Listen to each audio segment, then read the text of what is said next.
Alors, bonsoir tout le monde. Merci d'être là. Merci de prendre part à cette série de mini-conférences. Ces conférences vont se dérouler à tous les mercredis du mois de l'amour, à tous les mercredis du mois de février. Donc, ce soir, la semaine prochaine, la semaine suivante et l'autre semaine après, à tous les mercredis, 20h, heure du Québec, eh bien, je vais justement partager un segment différent qui vont s'interconnecter pour développer une relation d'amour harmonieuse. Aujourd'hui, dans cette partie 1 des secrets d'une relation d'amour harmonieuse, eh bien, il va être question de quoi? De bien comprendre les différences entre les hommes et les femmes. Parce que vous allez voir au travers de la présentation, c'est essentiel, c'est primordial de bien comprendre, de bien connaître justement ces différences. Parce que lorsque on découvre ces différences, lorsque on prend conscience qu'on est différent en tant qu'homme et en tant que femme, eh bien, ça nous amène à mieux se comprendre, à mieux s'aimer et à vivre une relation harmonieuse. Et c'est ce qu'on vise par cette présentation-là ce soir. Normalement, je vise 45 minutes pour la présentation. Vous pouvez m'écrire, me poser des questions, soit en direct, soit en privé. Il n'y a aucun problème. À la fin, je vais aussi donner mon courriel pour que vous puissiez communiquer avec moi, mais vous pouvez le faire via Messenger. Il n'y a pas de souci pour ça. Alors, les secrets d'une relation d'amour harmonieuse, mieux comprendre les besoins des hommes et des femmes. C'est ça qu'on veut.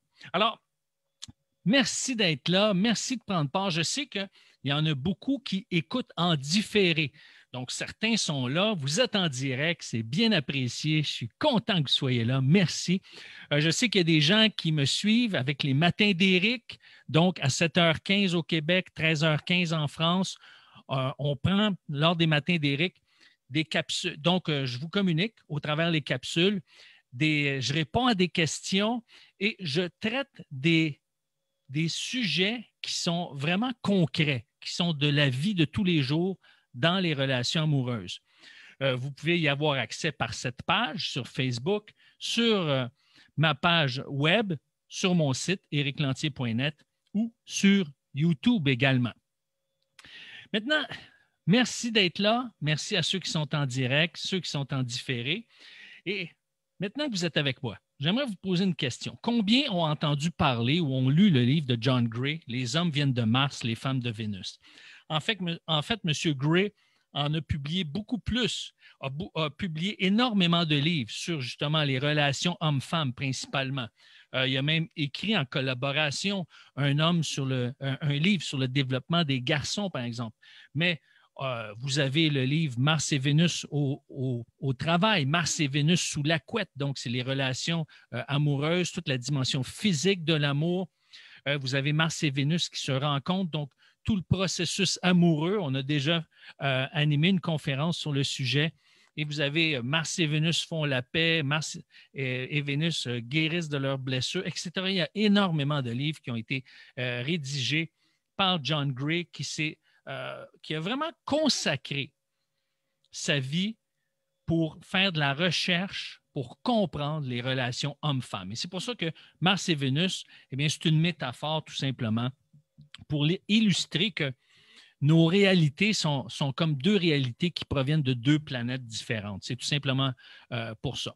Bon, pourquoi cet atelier? Eh bien, cette mini-conférence, c'est conçu pour qu'on puisse avoir des pistes, des outils pour vivre une relation d'amour harmonieuse. Puis parce que, comme je le mentionnais, on est tous différents.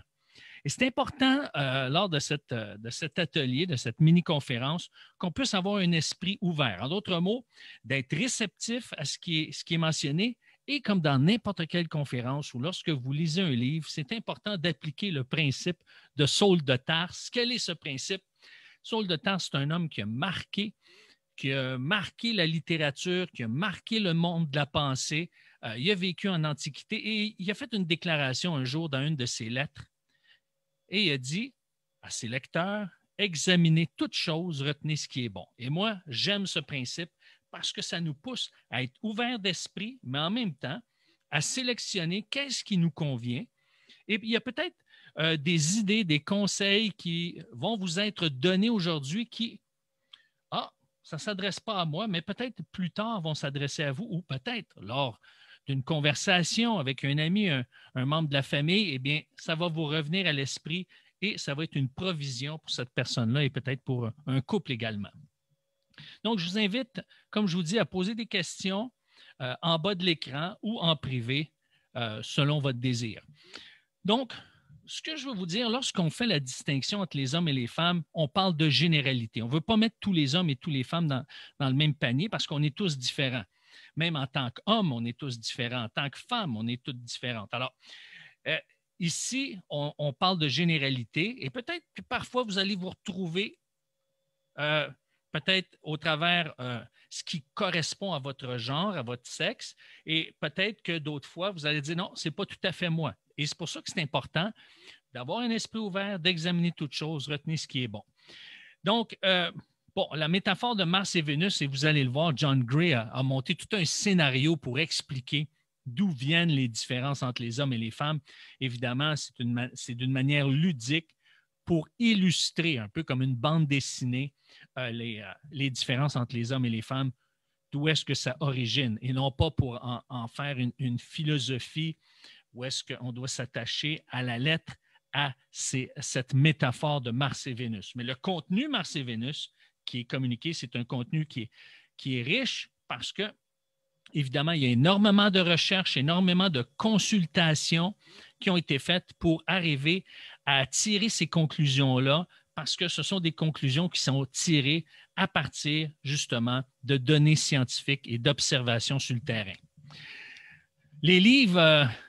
le livre « Les hommes viennent de Mars et les femmes de Vénus » s'est vendu à plus de 17 millions d'exemplaires dans le monde et a été traduit en 46 langues différentes. Et dans les années 90, là où est-ce qu'il y a eu vraiment un grand boom de popularité, bien, ce livre-là a dépassé tous les autres livres en termes de vente, à l'exception de la Bible, évidemment.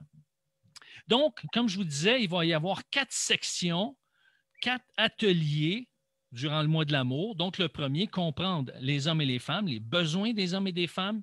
Le deuxième, la semaine prochaine, donc mercredi prochain, 20h, marquer des points. La troisième semaine du mois, comment le passé affecte nos relations. Et en terminant, on garde les bonbons pour la fin, les secrets de la passion. Alors, l'histoire de Mars et Vénus, eh bien, sur Mars, donc c'est comme ça que John Gray explique, disons, de manière ludique, un peu les différences pour ensuite amener son matériel qui origine justement, comme je vous disais, de nombreuses recherches et de consultations. Alors, sur Mars, la plupart des hommes sont partis travailler. Alors, on voit que John Gray illustre que sur Mars, il y a juste des hommes et sur Vénus, il y a juste des femmes. Puis un jour, ils se sont rencontrés. Et donc, sur la planète Mars, où est-ce qu'il y a juste des hommes, eh bien, eux, ce qu'ils aiment faire, c'est travailler. Pour eux, le travail est très important. Et c'est à ce moment-là qu'ils vont se définir. C'est au travers le travail qu'ils vont se définir. C'est pourquoi, sur cette planète-là, les uniformes sont très importants. Il y en a qui vont porter un chapeau pour démontrer qu'ils sont le chef, d'autres une épinglette pour identifier qu'ils sont des policiers, qui ont une autorité, par exemple.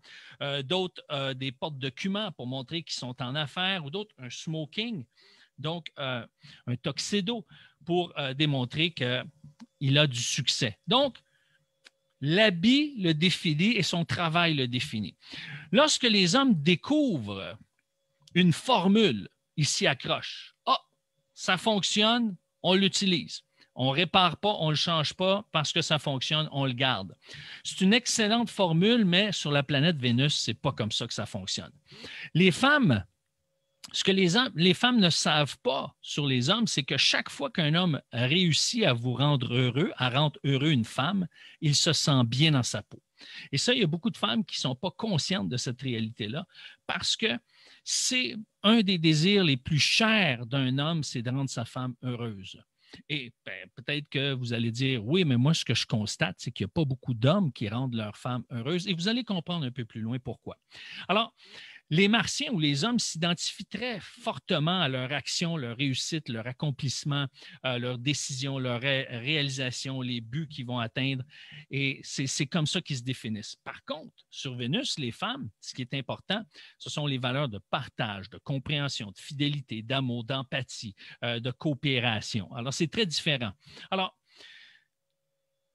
comment vous vous sentiriez, mesdames, si vous entendiez une femme dire « Ah, j'ai fait ça toute seule. » Bon, il y a plusieurs femmes qui vont se dire « Ah, elle n'avait personne pour l'aider. » Parce que ce qui est important sur Vénus, donc pour les femmes, c'est que la qualité des relations. Il est important que les femmes aient des relations de bonne qualité puis qu'elles aient des gens sur qui compter. Et le stress se vit différemment entre les hommes et les femmes. On va l'aborder un petit peu, mais il y a quelques semaines, j'ai présenté, en fait au mois de décembre, j'ai présenté un atelier complet sur la gestion du stress et qui se vit différemment chez les hommes et les femmes. Vous pouvez simplement aller sur ericlantier.net, aller dans l'onglet de recherche, taper stress et vous allez pouvoir assister, visualiser ou écouter cet atelier-là. Alors, les Martiens se sentent bien lorsqu'ils sont en mesure de résoudre des problèmes seuls. C'est ce qui fait qu'un homme se sent bien dans sa peau. Mais, règle générale, un homme accumule beaucoup plus de stress intérieur qu'une femme. Ça ne veut pas dire que les femmes ne sont pas stressées, mais les femmes, elles évacuent davantage, elles parlent davantage, elles consultent davantage. Et les hommes gardent beaucoup plus pour eux-mêmes et c'est pour ça qu'ils vivent avec une réalité stressante d'une ampleur qui est différente. Donc, pour un homme, la vie n'est pas aussi simple qu'une femme. Pourquoi? Parce que justement, il essaie de faire beaucoup de choses tout seul. Et c'est pour ça que ça empêche souvent des hommes de faire la transition entre le travail et les relations, parce que le stress le stress ne les amène pas justement à résoudre tous les problèmes de la journée. Alors, chaque homme, chaque martien possède un instinct de base pour régler des problèmes. Et quand il est submergé par des problèmes et qu'il n'a pas réussi à tous les régler, alors il les porte avec lui et il jongle et il cherche à trouver des solutions pour sortir de ce stress-là. Mais n'oubliez pas, il le vit seul. Donc, les Martiens rentrent du travail et cherchent à se diriger vers leur caverne en disant, bon là, j'ai besoin de me retrouver seul, soit pour déconnecter, ou soit pour refaire le plein, mais j'ai besoin de me retrouver seul. Alors, la caverne, c'est un endroit où chaque martien va pour éliminer son stress. Ça peut être dans son garage, ça peut être dans son sous-sol, ça peut être sur son balcon, et donc ça peut être en allant marcher tout seul, ça peut être des fois en simplement sortant de la maison, mais il y a besoin d'évacuer justement en s'isolant. En étant là, dans un mode de déconnexion. Ça peut être en écoutant la télé, etc. Donc, c'est un mode où est-ce que souvent les hommes qui vont dans leur caverne, c'est pour déconnecter de la réalité parce que c'est comme ça qu'ils se ressourcent et se remplissent. Alors, mais il y a un écriteau à la porte de la caverne. Et c'est écrit en langage martien, donc les Vénusiens n'arrivent pas à comprendre ce langage-là. C'est dit, n'entrez pas ici, sinon vous serez brûlés par le dragon. En d'autres mots, ce n'est pas le temps de venir me déranger. Mais ce qui arrive, c'est que pour les femmes, c'est différent. La gestion du stress est différente parce que les femmes sur Vénus n'avaient pas de grotte. Alors, quand ils rentraient chez elles, eh bien, il y avait toujours du monde, des amis. Puis, il aimait établir des contacts visuels, se tenir la main, se serrer dans les bras. Et comment il faisait face au stress sur Vénus à l'époque? Bien, c'était en partageant, en communiquant. Donc, il parlait, il mangeait et puis il mangeait beaucoup de nourriture délicieuse. Il se faisait masser, il avait les sens éveillés. C'était à la fois, chaque femme était une jardinière de produits organiques, des thérapeutes et en même temps détenaient des maîtrises en communication. Donc, ce sont des êtres multitâches. Puis si une femme avait un problème, ses compatriotes se regroupaient autour d'elle puis disaient « Super, c'est une occasion de partager puis de parler. » Alors, les lieux de rassemblement sur Vénus, c'était où? Où est-ce qu'ils se rassemblaient? Dans les centres commerciaux, dans le centre commercial. Parce que pour une femme, une activité qui va l'amener à se détendre, eh bien, c'est d'aller magasiner, aller faire des achats, des emplettes, spécialement pour elle et pour ses proches. Alors, les problèmes commencent quand on n'est pas conscient qu'on est fait différent. Déjà, en partant, j'ai mentionné une différence qui est frappante. L'homme revient du travail, lui, tout ce qu'il a le goût de faire, c'est de s'isoler, de déconnecter. En québécois, on dit « tirer la plug ». Les femmes, elles, qu'est-ce qu'elles ont besoin? J'ai besoin de parler et que quelqu'un m'écoute, soit là pour moi. Alors, les deux besoins ne se rencontrent pas. Donc, évidemment, c'est important de comprendre le besoin de l'un et de l'autre et d'arriver à les faire arrimer. Et c'est pour ça que pour avoir une relation d'harmonie, une harmonie, hein, c'est quoi? C'est deux tons qui se marient ensemble et qui donnent un accord, qui donne justement une sonorité qui est inspirante, qui donne une nouvelle dimension à la note. Donc, lorsqu'on comprend qu'il y a des différences entre les hommes et les femmes et que c'est là qu'on réalise tous les deux qu'on a besoin, le besoin de l'intelligence genrée pour parvenir à se comprendre. Qu'est-ce que l'intelligence genrée? Eh bien, ma page, vous le savez, justement la page sur laquelle vous êtes présentement, eh bien, ça dit Éric Lantier, coach en intelligence genrée. L'intelligence genrée, c'est tout simplement ce que la recherche dit sur les genres, le genre masculin et féminin. Qu'est-ce que la recherche a découvert? Qu'est-ce qu'elle a découvert sur les différences entre les hommes et les femmes au travail, entre les hommes et les femmes en amour, entre les hommes et les femmes qui jouent un rôle de parents, entre les hommes et les femmes quand ils vivent des blessures affectives, entre les hommes et les femmes quand ils veulent se réconcilier, quand ils veulent refaire leur vie. Donc, qu'est-ce que la recherche démontre là-dessus? Sur le leadership, par exemple, sur l'entrepreneuriat. Comme moi, j'ai deux formations en intelligence genrée, une sur les relations interpersonnelles et une autre sur la gestion d'entreprise et le leadership. Donc, on voit l'intelligence genrée dans toutes les sphères de la vie parce que les hommes et les femmes sont impliqués dans toutes les sphères de la vie. Et c'est important. Plus on connaît les caractéristiques qui sont propres aux hommes et aux femmes, en termes de généralité, évidemment, il y a toujours des exceptions et des fois, on se reconnaît un peu plus de l'autre côté, c'est vrai, mais en général, il y a des principes que la recherche, que la science, des principes que la recherche et la science ont découvert et M. John Gray et d'autres personnes. Il n'y a pas seulement John Gray qui s'est intéressé au phénomène de l'intelligence genrée, mais disons qu'il est la figure de proue. Il est celui qui a investi énormément et qui a contribué énormément sur le plan de la littérature. Alors, moi, je fais partie de cette équipe. Je fais partie de l'équipe de coaching Mars et Vénus. Et donc, je suis certifié pour pouvoir communiquer ces principes qui, j'espère, vont contribuer à vous amener à une relation amoureuse qui grandit en harmonie. Donc, ce qu'il faut, c'est quand on comprend l'intelligence genrée, on découvre qu'on a besoin de développer des habiletés pour aller sur le terrain de l'autre. C'est ça qui est intéressant. L'idée, ce n'est pas de faire des compromis. L'idée, c'est d'aller sur le terrain de l'autre, de comprendre l'autre, d'accepter que l'autre est différent pour que l'autre personne se sente aimée.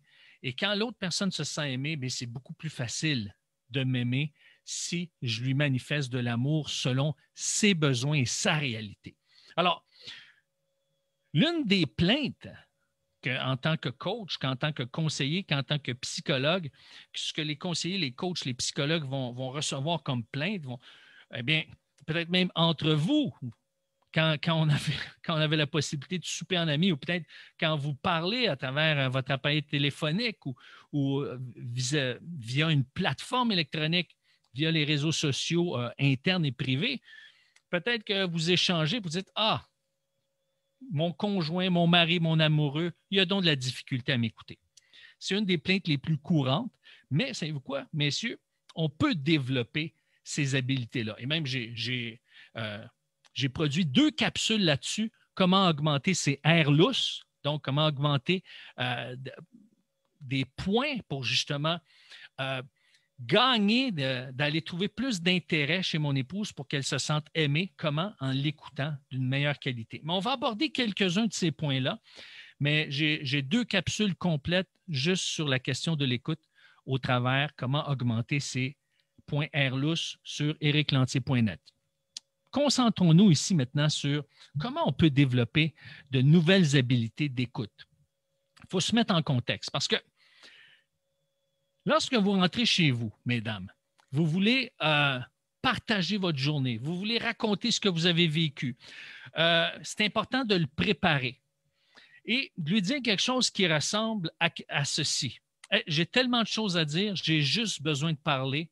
Je n'ai pas besoin que tu prennes tout ce que je dis sur tes épaules. Je ne veux pas que tu prennes ça comme une liste de choses à régler. J'ai juste besoin de 2 oreilles qui vont m'écouter. Quand je vais me sentir écouté puis je vais avoir tout dit ce que j'ai à dire, je vais me sentir mieux. Pourquoi je vous suggère ça? Mais parce que l'écoute, c'est quelque chose qui se développe. Et quand on se donne un contexte pour le développer, eh bien, on devient de plus en plus habile. Donc, si vous aidez votre partenaire, votre conjoint à juste dire « apprends à m'écouter », vous ne lui dites pas comme ça, mais c'est ça que ça veut dire. Mais vous faites simplement lui exprimer votre besoin, votre désir. Sais-tu quoi? J'ai besoin de parler en ce moment. Mais je n'ai pas besoin. Si jamais tu entends des problèmes ou des choses, là, je ne veux pas que tu les règles. Je ne veux pas que tu prennes ça sur tes épaules. Je vais m'en occuper. Je veux juste sentir que tu me comprends, tu m'écoutes, c'est tout. Alors, restez avec ça. Peut-être qu'au début, il ne vous croira pas. Peut-être qu'il va même tourner les yeux, avoir des réactions. Au début, il ne sera pas, je pourrais dire, un écouteur habile. Je vous invite à passer par-dessus et de manifester de l'appréciation à chaque fois qu'il fait des efforts, à chaque fois qu'il vous écoute.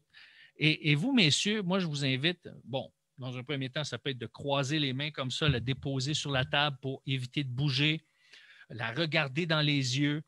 Moi, j'avais tendance à barbouiller avec mon crayon, mais j'écoutais mon épouse. Mais elle ne se sentait pas écoutée. C'est ça le problème. Oui, c'est un problème parce que qu'est-ce qu'on veut? C'est qu'elle se sente écoutée. Et quand elle se sent écoutée, elle est heureuse, elle se sent bien, elle se sent mieux. Donc, je contribue à son mieux-être. Maintenant, mesdames, je vous encourage à encourager votre conjoint parce que c'est ça qui va l'amener à persévérer puis passer peut-être à une autre étape. Alors, lorsque vous avez terminé, remerciez-le. Dites-lui que vous vous sentez mieux parce qu'oubliez pas, on l'a dit au début, un homme a besoin de sentir qu'il fait la différence dans la vie de sa femme. Comment qu'il l'évalue, ça? Par ses réactions positives. C'est comme ça qu'il l'évalue. Alors, et ça, ce qui peut être difficile, c'est que, par exemple, une fois que vous avez terminé, vous le remerciez et vous le laissez aller dans sa caverne parce qu'il en a besoin. En disant « Ah, merci, ça me fait du bien. Ah, wow, si tu veux aller te reposer, vas-y, ça m'a libéré, ça m'a fait du bien. » Peut-être que vous aimeriez ça que lui embarque puis raconte sa journée, mais mettez-vous pas trop d'objectifs en partant. Commencez par celui-là, de dire « Ah, merci, tu m'as écouté. » Laissez-le aller dans sa caverne. Lui, il va aller se ressourcer et après ça, il va revenir. Il va peut-être avoir des choses à raconter, des choses à dire. Et ça, c'est important de ne pas forcer un homme à parler parce que ça le freine. J'en ai parlé dans les capsules des matins d'Éric. Je ne veux pas trop ouvrir de parenthèses. Je veux garder le focus puis garder le temps surtout. Mais je vous dis ça parce que si vous voulez approfondir, vous pouvez évidemment lire les livres de John Gray ou d'autres livres qui parlent de l'intelligence genrée ou visionner mes capsules sur ericlantier.net. Alors, les femmes doivent apprendre à permettre aux hommes d'aller dans leur grotte et de les laisser sortir quand ils sont prêts parce que les hommes sont comme des élastiques. Plus il s'étire, plus il a hâte de revenir. Donc, laissez-le aller, il va revenir quand il va avoir le goût, le besoin de connecter. Et c'est inévitable, il y a ce besoin-là. Mais son besoin de connecter s'effrite quand justement il n'y a pas eu cette déconnexion-là dans ce que John Gray appelle sa caverne ou sa grotte. Mais les hommes doivent apprendre que lorsqu'ils rentrent à la maison, elles ont besoin de parler, de partager pour se sentir mieux. Alors, si on retourne sur Mars, à l'époque où les Martiens vivaient sur Mars, donc les hommes, qu'est-ce qui est arrivé pour que les hommes et les femmes se rencontrent? Et c'est là que John Gray utilise ces métaphores-là d'une façon ludique pour un peu nous aider à comprendre, illustrer des principes très sérieux, très réels, mais au travers des illustrations ludiques. Alors, à l'époque où les Martiens vivaient sur Mars, ils réalisaient qu'ils étaient fatigués, qu'ils étaient las de vivre en solitaire. Alors, puisque les Martiens sont de grands inventeurs, l'un d'entre eux a inventé un télescope pour pouvoir voir ce qui se passe dans le firmament. Et pour se désennuyer, il s'est mis à explorer l'univers, puis grâce au télescope, eh bien, il a trouvé une planète, la planète Vénus, puis là, il a vu qu'il y avait des charmantes Vénusiennes, des femmes qui habitaient là. Alors, ce que les hommes, quand celui qui a inventé le télescope a vu ça, il a dit à tous les hommes qui étaient sur Mars, venez voir ça. Il y a des femmes qui sont sur une autre planète et elles sont attirantes. Alors, comment on va faire pour aller les rejoindre? Alors, ils ont inventé ce qu'on appelle des vaisseaux spatiaux, puis se sont tous envolés vers Vénus. Puis, une fois qu'ils ont été en contact avec ces femmes, les Vénusiennes sont tombées en amour et tout le monde était heureux, autant les Martiens que les Vénusiennes. Alors, mais ce qui est arriva. Les femmes ont remarqué que les hommes faisaient les choses de manière différente.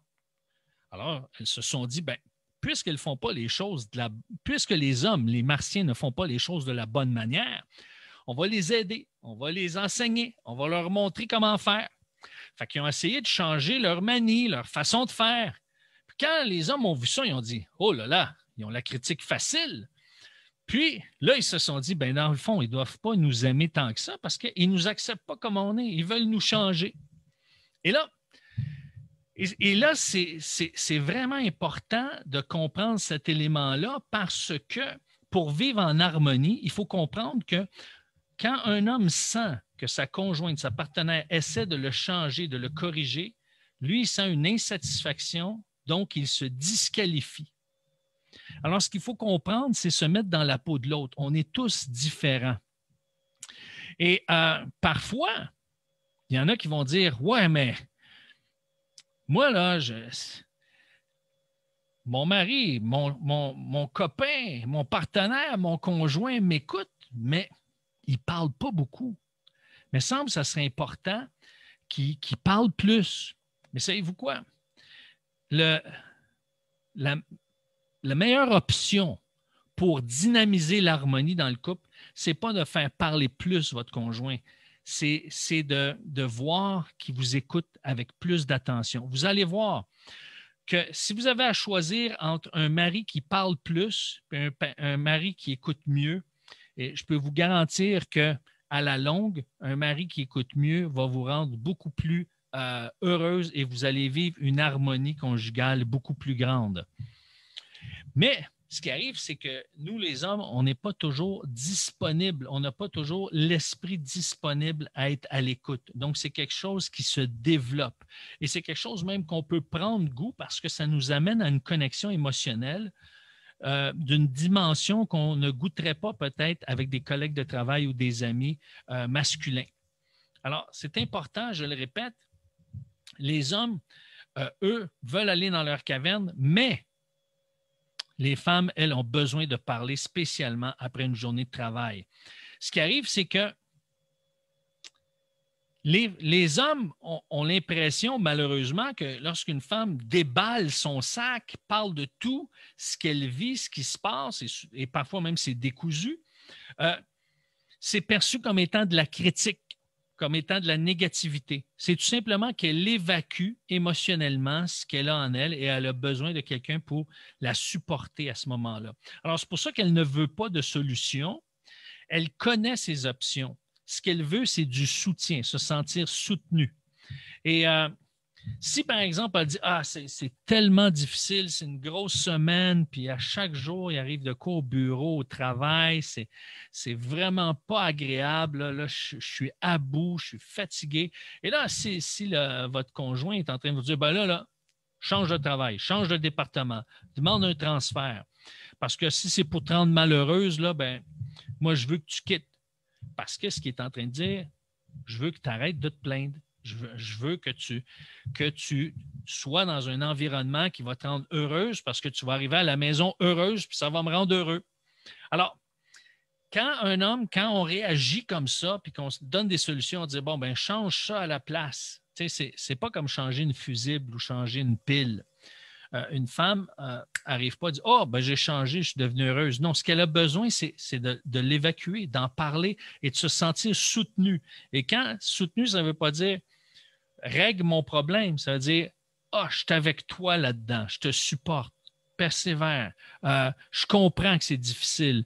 Ah oui, ça doit être lourd, hein, etc. Donc,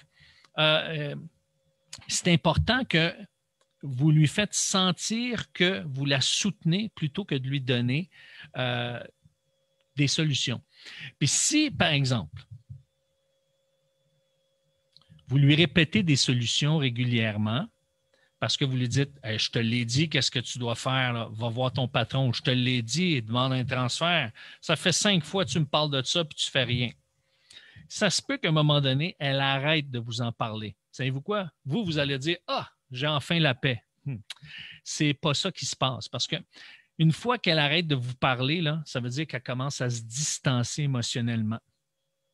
Et là, vous allez perdre une certaine forme de proximité. Ah, peut-être que c'est moins intense dans votre évaluation, mais ça va être un peu plus sec, un peu moins pétillant. Et certainement que oui, il y a une sensation de paix, c'est paisible, mais il n'y a pas une harmonie. Alors, il faut faire attention à ça. Pour garder la passion vivante, là, et ça, je crois que c'est vraiment l'élément clé pour une relation harmonieuse. Pour garder la passion vivante, là, vous voulez avoir là, une femme pétillante, une femme inspirante, une femme qui est excitante. Mais pour garder la passion vivante, les femmes doivent se sentir libres d'exprimer leurs sentiments. Vous les empêchez ou vous les encadrez d'une telle manière qu'elles ne peuvent pas exprimer leurs sentiments, leurs émotions, vous leur coupez les ailes, et bien à ce moment-là, leur passion va se mettre à s'éteindre. Et peut-être vous dites, hey, mais il me semble qu'elle était plus passionnée avant, on avait plus de plaisir, c'était plus excitant auparavant, puis là, la routine s'est installée. Mais comment on peut qualifier cette routine-là? Bien, c'est justement, il y a une routine qui a fait en sorte que on s'est détaché émotionnellement parce qu'il n'y avait plus d'espace pour exprimer ses émotions, ses sentiments. Alors, les hommes doivent acquérir de nouvelles compétences pour croître dans ce domaine-là. C'est pour ça que l'intelligence genrée joue un rôle important pour nous éclairer, pour comprendre les réalités féminines et comprendre à composer avec ces réalités féminines. C'est ça, donner sa vie pour son épouse, pour sa conjointe. Parce que dans le passé, là, dans la génération de vos grands-parents, les pères n'avaient pas besoin d'avoir ces capacités d'écoute-là parce qu'on ne s'attendait pas. On ne s'attendait pas que les hommes développent ces capacités-là. Ce qu'on s'attendait, c'est qu'ils soient de bons pourvoyeurs. Quand une femme conseillait, par exemple, une femme voulait aller voir sa mère ou aller voir sa tante ou même sa grand-mère dans certains cas, elle disait, est-ce que je devrais le marier? Oui, c'est un bon candidat. C'est quoi? C'est un homme travaillant. Parce que ce qui était important à cette époque-là, c'était le pourvoyeur. L'homme est le pourvoyeur parce que la femme s'occupait de la maison, des enfants, de l'éducation des enfants, les repas, les tâches ménagères.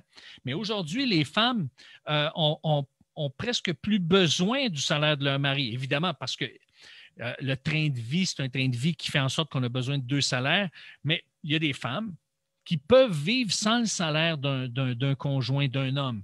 Maintenant, vous allez dire, oui, mais c'est un train de vie qui est plus modeste, évidemment. Mais on n'est plus dans la réalité où est-ce que les femmes se font vivre et se disent, ah ben moi, je n'ai pas besoin d'aller à l'école. C'est mon mari, éventuellement, qui va être le pourvoyeur. On n'est plus dans cette mentalité-là. Donc, les besoins sont différents. La femme travaille, va chercher son salaire, donc elle n'a pas cette attente-là avec autant d'intensité ou autant d'ampleur, je devrais dire. Alors, les attentes changent, les besoins changent. Alors, c'est pour ça que puisque les femmes peuvent subvenir à leurs besoins, maintenant ils s'attendent d'un homme, c'est qu'il lui apporte pas seulement une dimension financière, mais un soutien émotionnel. Donc, et c'est quelque chose qui s'apprend, ça, c'est quelque chose qui se développe. Écoutez, c'est important parce que ça, c'est la clé. Et ce qui se passe chez un homme, c'est que nous, les hommes, quand on vous écoute, puis on a une bonne solution en tête, là, puis on est convaincu que c'est la meilleure, là. Et là, on écoute notre épouse, je l'ai l'affaire. Tu devrais aller voir ton patron, puis avec ce que tu viens de faire, là, avec le contrat que tu viens de signer, m'en dis une augmentation. Puis là, si elle ne dit pas « Hey, merci, je vais essayer ça », ou elle ne le fait pas du tout, savez-vous qu'est-ce qu'un homme est en train de se dire? Bon, ce que je dis, ça n'a pas d'importance. Elle ne l'écoute pas, elle ne le fait pas. Donc, ça ne vaut pas la peine que je continue à lui donner mes conseils. Qu'est-ce qu'il fait? Il s'éteint, puis il arrête d'écouter avec intérêt parce que nous, les hommes, on se dit, si ma conjointe ne reçoit pas mes solutions, ça veut dire que ce que je dis, ça n'a pas de valeur pour elle. Alors, je préfère me taire. Au moins, je ne ferai pas d'erreur. Alors, c'est comme ça qu'on pense. C'est pour ça que je vous disais, mesdames, c'est tellement important que quand un homme vous écoute, vous lui mentionnez, j'ai juste besoin d'être écouté. Et que là, à ce moment-là, lorsqu'il vous écoute, de lui manifester de l'appréciation parce que là, il va dire, ah, c'est ça que tu as besoin. Wow! Ça va y enlever un fardeau d'essayer de réparer votre problème, de régler votre problème, et vous allez vous sentir soutenu émotionnellement davantage. Et donc, la preuve là, que c'est un besoin criant chez les femmes, c'est qu'environ, c'est un peu plus vrai aux États-Unis, là, mais 90% des personnes qui consultent sont des femmes. Évidemment, moi, j'ai vérifié les statistiques, là, il y a des variances, là, mais je pourrais vous dire que la très forte majorité des hommes ne consultent pas, par exemple, pour de l'accompagnement, que ce soit psychologique, psychosocial, pour ventiler. Même les hommes vont beaucoup moins souvent simplement voir un médecin au médical. Moi-même, il faut que ma femme me talonne là, pour que j'aille passer des tests, mes tests annuels, par exemple, pour aller voir mon médecin, mon rendez-vous annuel, etc. Puis, des femmes sont prêtes à payer 100, 150, 200 dollars par visite. Pourquoi? Pour être écoutées. Alors, un bon conseiller, là, il ne donne pas beaucoup de solutions, il pose des questions, puis il laisse parler, il écoute. Et c'est pour ça que les femmes sont davantage tournées vers, par exemple, les coachs de vie, les thérapeutes, les psychologues, etc. Pourquoi? Parce que l'écoute est mise en valeur. Et donc, les femmes vont payer pour écouter. Et donc, faites-vous une faveur, les hommes. Vous allez voir que le budget pour l'écoute va être... vous allez dépenser moins parce que vous allez faire le travail.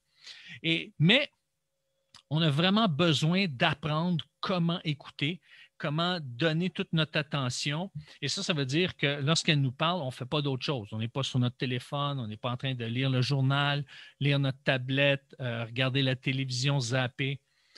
Idéalement, c'est de regarder direct dans les yeux, d'avoir ce qu'on appelle en anglais un eye contact, donc un regard soutenu. Ça aide énormément pour ça.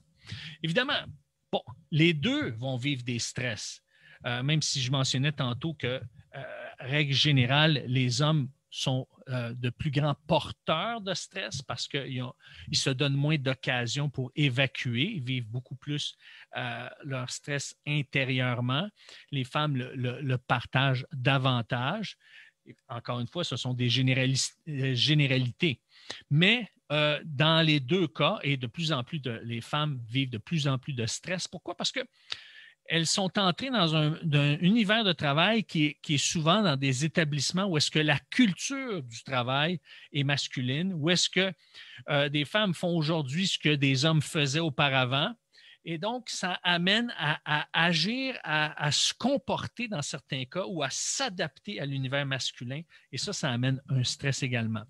Les femmes qui travaillent à l'extérieur, évidemment, avec le confinement et tout ça, beaucoup de femmes travaillent, donc ont un travail, ce que j'appelle extérieur, parce qu'ils reçoivent une rémunération de la part d'un employeur, mais ils vont travailler à la maison. Mais quand je dis un travail extérieur, c'est un travail où est-ce que on échange du temps, par exemple, pour des heures, pour un salaire.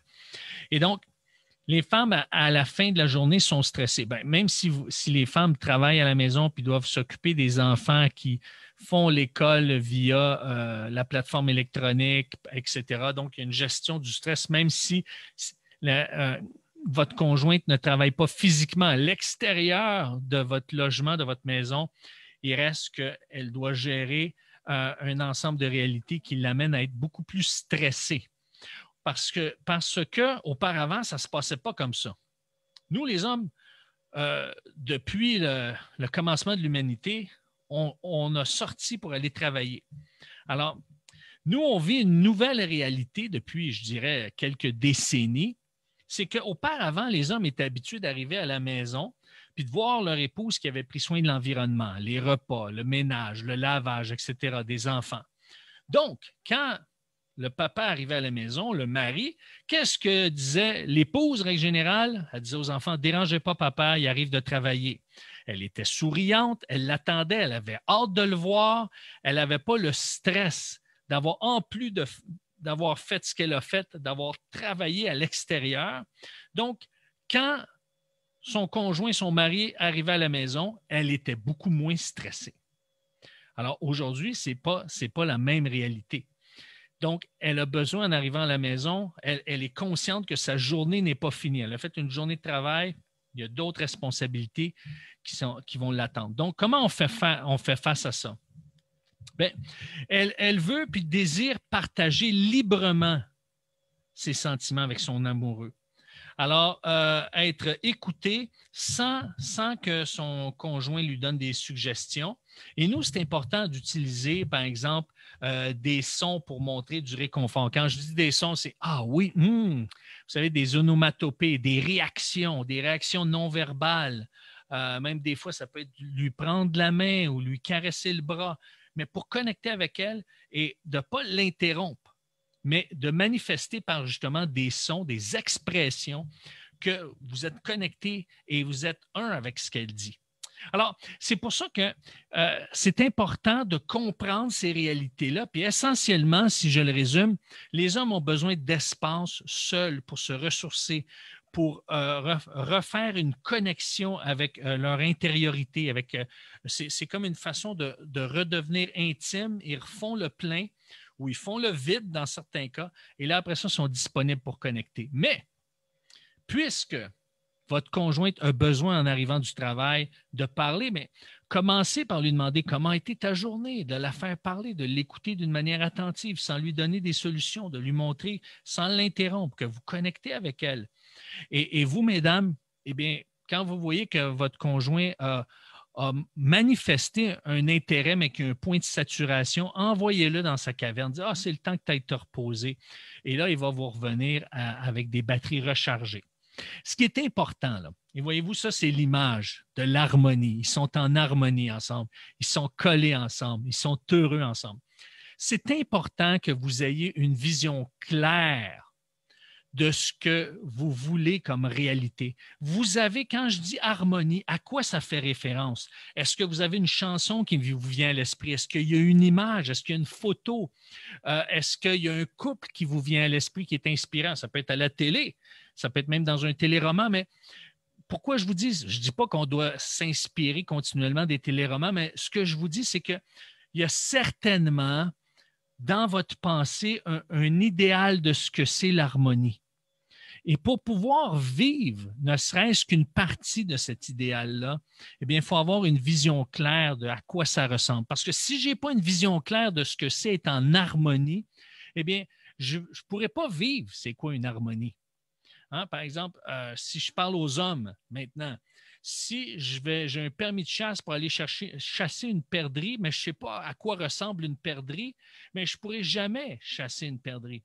Et c'est comme une femme, si, par exemple, ça peut être un homme ou une femme dans ce cas-ci, parce que les deux font de la cuisine, Mais si vous faites une recette d'un certain gâteau, mais vous suivez la recette, mais vous ne savez pas qu'est-ce que ça a de l'air, vous ne pouvez pas savoir si la recette est réussie ou non. Ça vous prend d'avoir une photo, une image d'à quoi ça ressemble. Donc, c'est important. Même s'il y a certains de ces conseils-là qui peuvent vous être utiles, ce qui est le plus important d'abord, c'est d'avoir une vision claire de qu'est-ce qu'une relation en harmonie, à quoi ça ressemble.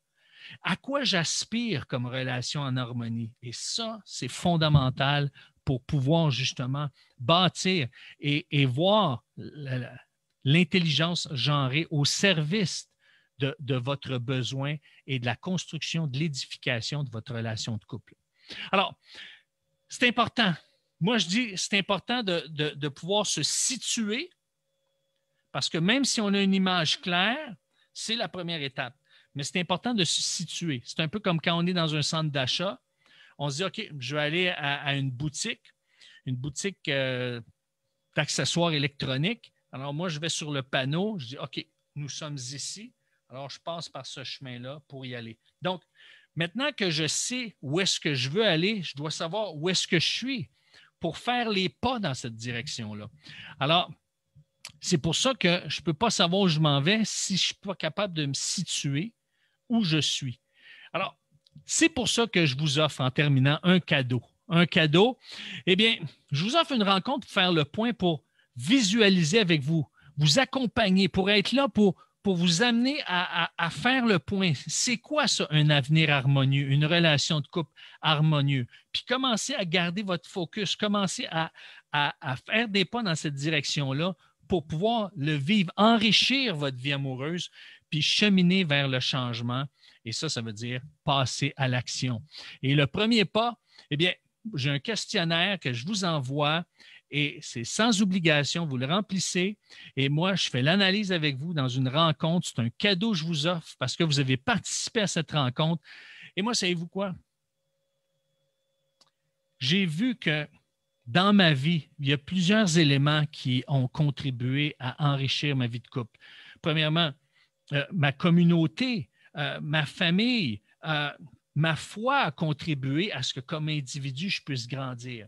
Et l'intelligence genrée a contribué à voir que je dois voir ma relation amoureuse, je dois voir mon épouse en fonction de ses besoins et sa réalité. Alors, ce questionnaire va vous aider à justement faire le point sur votre réalité présente et faire le point également en disant, ah, mais où est-ce que je m'en vais avec ça? Et comment c'est en ligne avec la vision de ce que j'ai une relation en harmonie. Alors, je vous invite à m'écrire. Vous avez l'adresse qui est ici à l'écran, Éric Lantier, A-commercial, marsvenuscoaching.com. Éric Lantier, A-commercial, marsvenuscoaching.com.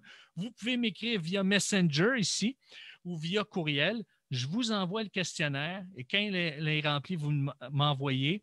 On prend rendez-vous et je vous offre ce cadeau, cette période pour discuter de à quoi ressemble une relation en harmonie dans votre cas. C'est confidentiel, ça reste entre nous. Maintenant, les trois autres sections, les trois autres rencontres qui touchent une relation harmonieuse en amour, eh bien, la semaine prochaine, marquez des points, le 10 février. Donc, comment on peut gagner des points pour susciter de l'amour chez l'autre? Comment on peut mieux aimer l'autre et comment, justement, on peut vivre cette harmonie-là? Comment le passé affecte ma relation amoureuse? C'est important d'en tenir compte, de ne pas rester là-dessus, mais juste faire la lumière pour, justement, passer à une autre étape et vivre et goûter à une relation qui est de plus en plus harmonieuse et les secrets de la passion le 24 février, le dernier mercredi à 20h. Alors, merci. Si vous avez des questions, des commentaires, n'hésitez pas à m'écrire. Éric Lantier, A-commercial, marsvenuscoaching.com. Merci beaucoup d'avoir été là et je vais certainement, avec grand intérêt, aller lire les commentaires. Je vais aller voir ce que vous avez écrit là-dessus. Merci, merci beaucoup. Pour moi, là, c'est un plaisir de partager avec vous ces moments.